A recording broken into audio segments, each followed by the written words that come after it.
In the annals of exploration, few voyages have been as monumental as the one led by the Portuguese navigator, Ferdinand Magellan. The year was 1522, a time when the unknown still held dominion over the vastness of the world's oceans. Magellan, a seasoned explorer and a man of indomitable spirit, embarked on a daring mission to circumnavigate the globe. He had spent years planning, gathering a fleet of 5 ships and handpicking a crew of 270 men, all eager to test the limits of human endurance. The voyage began under the banner of the Spanish crown, with the ships christened the Trinidad, the San Antonio, the Concepción, the Santiago, and the Victoria. They set sail from Sanlúcar de Barrameda, Spain, their destination the Spice Islands of the East Indies. The journey was fraught with peril from the outset. The fleet battled fierce storms, scorching heat, and the relentless pursuit of pirates.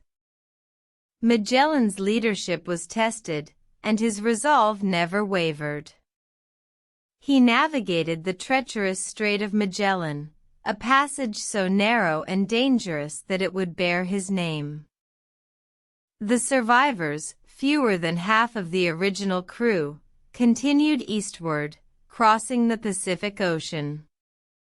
They encountered islands they named Guam, Mariana, and the Philippines, where they replenished their supplies.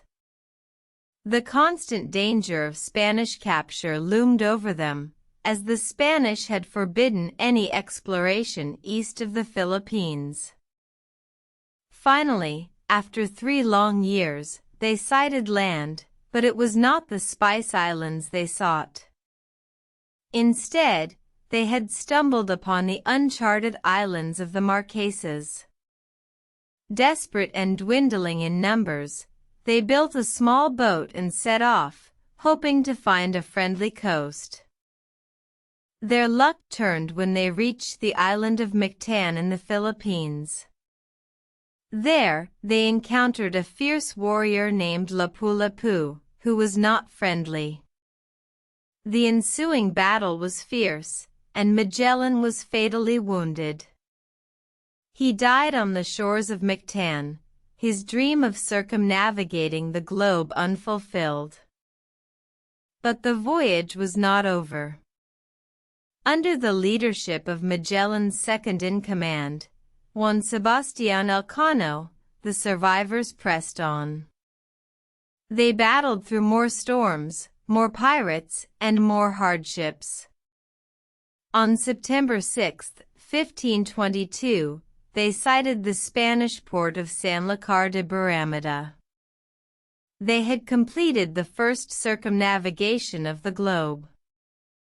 The voyage of Magellan and his crew was a testament to the human spirit's indomitability.